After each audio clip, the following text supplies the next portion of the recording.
বিসমিল্লাহির রহমানির রহিম। ভাই ও বোনেরা, যে যেখান থেকে আমাকে দেখছেন এবং শুনছেন, আপনাদের সবাইকে আমার সালাম, আসসালামু আলাইকুম। আশা করি আপনারা ভালো আছেন, আমিও ভালো আছি। UK property gossip by Tasmina YouTube চ্যানেলের পক্ষ থেকে জানাই শুভেচ্ছা। এখন আপনাদের সাথে যে বিষয়টি নিয়ে কথা বলতে চাচ্ছি সেটা হলো যে কোরবানি দেওয়ার সময় আহত হয়ে 2 শতাধিক পঙ্গু হাসপাতালে। তো মানব জমিন পত্রিকাতে আরও এ বিষয়ে বিস্তারিত যেটি লিখেছে সেটা হলো যে কোরবানি দেবার সময় আঘাত, মাংস কাটতে গিয়ে দুর্ঘটনা নিয়ে একের পর এক রোগী আসছে জাতীয় অর্থোপেডিক হাসপাতাল ও পুনর্বাসন প্রতিষ্ঠান পঙ্গু হাসপাতালে।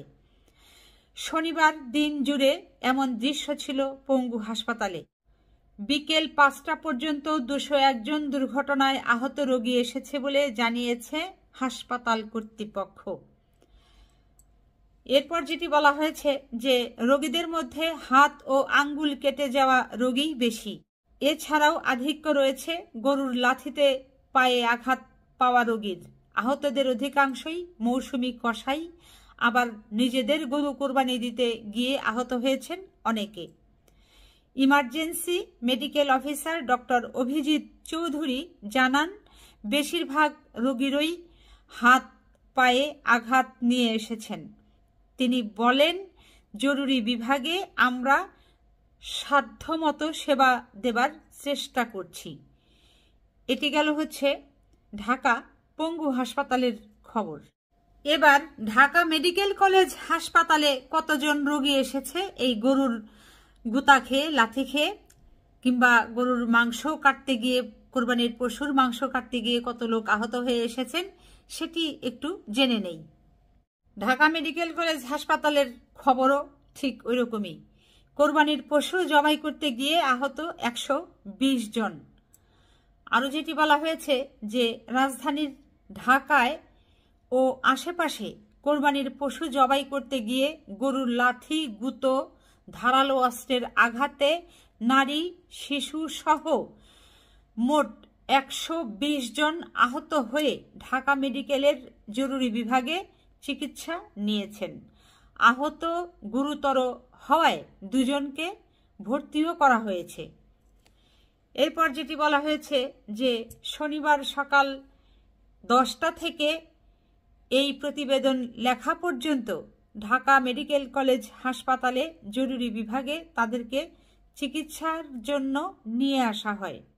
ঢাকা মেডিকেল কলেজ হাসপাতালের পুলিশ ক্যাম্পের ইনচার্জ পরিদর্শক মোহাম্মদ ফারুক জানান, পবিত্র ঈদুল আজহা উপলক্ষে পশু কোরবানি দিতে গিয়ে ধারালো অস্ত্রের আঘাত ও গরুর গুঁতো, লাথির আঘাতে শিশু ও নারী সহ মোট 120 জনকে হাসপাতালের জরুরি বিভাগে নিয়ে আসলে তাদেরকে চিকিৎসা দেওয়া হয়। এদের মধ্যে 2 জনকে ভর্তি করানো হয়েছে, বাকিদের প্রাথমিক চিকিৎসা দিয়ে ছেড়ে দেওয়া হয়েছে। এখন প্রথমে যেটি শুনলেন, ওদিকে পঙ্গু হাসপাতালে আছে প্রায় 200 থেকে 250-র মতো, এদিকে আছে প্রায় 120 জনের মতো। ধরেন যে মোটামুটি 350 লোকের মতো মানুষ এই গরুর গুঁতো খেয়ে, লাথি খেয়ে, তারপর গরুর কোরবানির পশু জবাইয়ের পর কাটতে গিয়ে আঙ্গুলি কেটে ফেলেছে কিংবা পায়ে কেটে ফেলেছে, বিভিন্নভাবে আহত হয়ে তারা এই 2টো হাসপাতালে আছে। তো সারা বাংলাদেশে তো শুধু এই 2টো হাসপাতাল নয়, এটি তো গেল শুধুমাত্র ঢাকার 2টো হাসপাতালের খবর। এছাড়াও যে আরও কত হাসপাতালে কত লোক এইভাবে গরুর শিঙের গুঁতো খেয়ে, লাথি খেয়ে, উষ্টা খেয়ে, মাংস কাটতে গিয়ে হাত পা কেটে আহত হয়ে এসেছেন, ভর্তি হয়েছেন, চিকিৎসা নিচ্ছেন, তার অন্ত নেই। সেগুলো গণনার বাহিরে।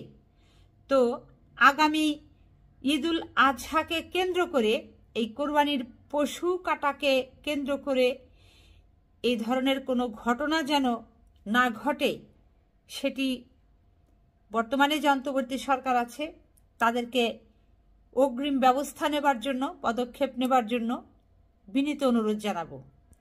এবং সেই সাথে আর একটা জিনিস বলতে চাই, এই যে গরুর মাংস, পশুর মাংস, ছাগলের মাংস, উটের মাংস, দুম্বার মাংস, যেটাই বলেন না কেন, এই ঈদুল আজহা উপলক্ষে যে কোরবানি করা হয় সেই পশুর মাংস কাটতে গিয়ে যে এই যে অনাকাঙ্ক্ষিত ঘটনাগুলো ঘটছে, এগুলো যে ছুরি, দাবটি, কাছে যেগুলো আছে এগুলো দিয়ে না কেটে মেশিনের সাহায্যে কাটলেও তো হয়।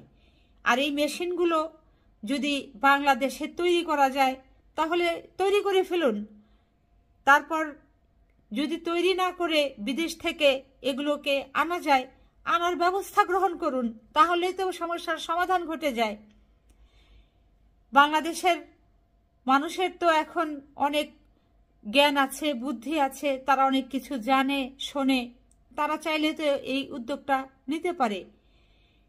আর এই মেশিনগুলো যদি আমাদের দেশেই তৈরি করা যায় তাহলে প্রত্যেকটা থানায় থানায়, প্রত্যেকটা প্রয়োজনে ইউনিয়নে ইউনিয়নে এই মেশিনগুলোকে দিয়ে দেওয়া হোক, সেখানে স্থাপন করা হোক। একটা মেশিনে পুরো একটা গরু কাটতে কতক্ষণ সময় লাগবে? 20 মিনিট সময় লাগবে, 30 মিনিট সময় লাগবে। তাহলে দেখা যাবে যে বেশি না, একটা ইউনিয়নে যদি একটা গরু কাটতে 30 মিনিট সময় লাগে, তাহলে যারা ওই কোরবানি করবেন, পশু কোরবানি দিবেন, তারা তাদের ওই গরুটিকে, পশুটিকে ওই মেশিন যেখানে আছে ওখানে নিয়ে আসলে সুন্দরভাবে কেটে নিয়ে আপনারা চলে যেতে পারলেন। এটি কঠিন কোনো বিষয় নয়, এটি হচ্ছে একটি ব্যবস্থাপনার বিষয়। সেই সাথে এখানে আরও একটি কথা বলতে চাচ্ছি, এই যে কোরবানির পশুর যে হাটগুলো হয়, এখান থেকে দেখা যায় যে একটি গরু গলার রশি ছিঁড়ে গিয়ে দেয় দৌড়।